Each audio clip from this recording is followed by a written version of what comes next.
They just don't want to come and spend their money here. The cost of living here has changed a lot. Everything went up. Greater Fort Lauderdale is expecting up to 150,000 fewer visitors from Canada. You know, they make up one of the largest groups of international visitors to South Florida. The bottom line is we all want to make more money, and we were ready to serve and be busy, but there's nothing we can do if they don't come. In Hollywood, Richard's Motel had a lot of cancellations in the spring and summer. The woman on the phone is one of those who canceled. She says she's been coming here for over 25 years, which she used to feel free. Now she's scared, and she no longer feels like she's free here. Every winter, tens of thousands of Canadians used to escape the cold for Florida's sunshine, fueling restaurants, real estate, and small towns across the state. But this year, something is different. From Fort Lauderdale to Naples, locals are asking the same question. Where did the Canadians go? Skyrocketing prices, shifting politics, and a colder culture, climate are making many rethink their southern tradition. Once welcomed as friendly neighbors and big spenders, many snowbirds now say Florida just doesn't feel the same. What used to be a seasonal migration of warmth and freedom has turned into an economic warning sign. A growing number of Canadians are putting their Florida homes up for sale. There's a lot of Canadians selling, so I do have way more listings that I'm used to. Real estate agents and homeowners in the Sunshine State are reporting an exodus of Canadians because of a weak loonie and high insurance costs. Canadians in Florida also citing rising condo fees and the higher cost of groceries. Florida's charm hasn't vanished overnight, but the numbers tell a story of decline. Behind every empty beach chair is a deeper issue: the erosion of trust and comfort that once defined the Canada-US travel bond. For decades, Canadians were Florida's most reliable winter guests. From the small motels of Hollywood Beach to the luxury condos lining Fort Lauderdale's waterfront, Snowbirds brought more than suntan lotion and souvenirs. They brought consistency. Businesses counted on that seasonal influx. Restaurants scheduled their staff around it. Even local festivals were built around the reading of northern visitors escaping the cold. But over the past few years, something changed. Airfares climbed.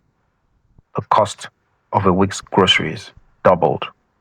Insurance rates skyrocketed. For a retired couple living on savings or fixed income, that shift turns what was once a comfortable escape into a financial headache. Add to that the uncertainty of border restrictions, visa rules, and the political friction stirred by tariffs and immigration debates. And suddenly, Florida doesn't feel as easy or as friendly as it used to. Beyond the dollars, though, lies something harder to measure: belonging. For many Canadians, Florida wasn't just a destination, it was a community. They made friends at the golf course, joined volunteer programs, sponsored local events. Losing that connection feels personal. The tone has changed. Conversations that once began with "welcome back" now sometimes carries a cautious edge. It's now just about politics. It's not just about politics. It's about the atmosphere. Canadians by nature value warmth and safety, not only in weather, but in spirit. But when that spirit cools, the bags start packing themselves. The story of fewer Canadians in Florida isn't only an economic trend. It's a story of changing comfort zones. And it raises an uncomfortable question.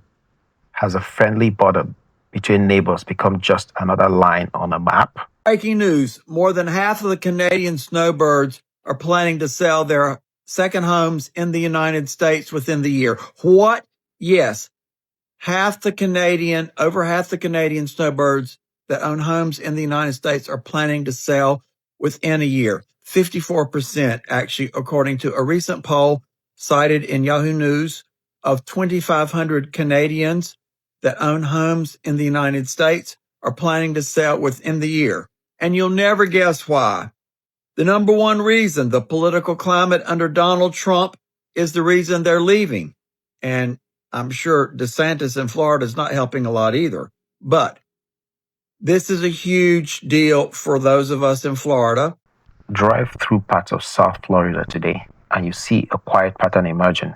For sale signs dotting lawns that for years proudly flew the maple leaf each winter. Across the Sunshine State, the story is the same. Retirees who once built their second lives here are cashing out, not because they want to, but because they have to. It isn't one single factor pushing them northward. It's a perfect storm. Insurance costs in Florida have exploded, especially after back-to-back hurricane seasons. Condo associations, reeling from new safety regulations, are hiking fees to levels few retirees can absorb. Add a weak Canadian dollar, which now buys far less US currency, and even simple expenses like groceries or fuel can sting. For a generation that once saw Florida as paradise, the math no longer adds up. A townhouse that cost $150,000 in 2000 might now require $12,000 a year in taxes, maintenance, and insurance before you even turn on the air conditioning. The dream of an endless summer has quietly become a spreadsheet of stress. Real estate agents confirm the trend. Listings owned by Canadians are rising. Inventory in traditional snowbird communities is swelling, and buyers from other regions, often investors, are taking their place. This isn't just a change of ownership. It's a change of culture. The small, friendly communities, once defined by northern retirees, are being replaced by transient renters and speculative buyers. Yet the story isn't entirely sad. Some Canadians are redirecting their Florida profits into local vacation homes in British Columbia and Nova Scotia, where the sea air is cooler, but the sense of home is stronger. Others are exploring winter spots like Costa Rica, Portugal, and Mexico, where the cost of living remains manageable and the welcome is warmer. In short, the snowbird economy is migrating again, not by instinct, but by necessity. And as Florida's real estate landscape changes, the question lingers: who will fill the space that Canada once did? This Canadian flag isn't just a symbol of home for Mike Dunlop and his wife. It's a message to the one they leave behind. They don't understand the visceral impact, the punch in the stomach Canadians feel. For years, these snowbirds escaped the winter at their Florida home in Cape Canaveral. But with a weakening Canadian dollar and President Donald Trump's escalating trade war, they're packing up for good. We didn't think things would get any worse. There are some people who say, we're very sorry and we apologize. And at the other extreme, there are a small number, but too many, who say you deserve what you're getting. At first glance, it's easy to blame the economy, inflation, insurance, and exchange rates. But those are only half the story. The other half is emotional and political. Over the last few years, the tone of America's politics has shifted sharply. Campaign slogans, border rhetoric, and a growing sense of division have changed how outsiders perceive the country. For many older Canadians who once cherished Florida's openness, the climate, both political and social, now feels unpredictable. Donald Trump's return to the political stage and Governor DeSantis' hardline stances have reinforced that sense of unease. It's not that every snowbird feels targeted. It's that they no longer feel insulated from the storm. When a neighbor jokes about foreigners taking over the beaches, or when property insurance companies quietly add new restrictions for non-US residents, the message seeps through. You're welcome, but maybe not as much as before. That perception matters. Canadians have long been more than tourists. They were partners in local economies. They paid taxes, supported small businesses, and brought stability to seasonal markets. Losing that connection doesn't just hurt revenue, it weakens community ties built over generations. But out of every ending comes adaptation. Some snowbirds are discovering new havens in other parts of the world, like Panama City, southern Portugal, where the climate is similar, but the welcome feels warmer. Others are investing at home. Florida's loss may indeed become Canada's gain, both economically and emotionally.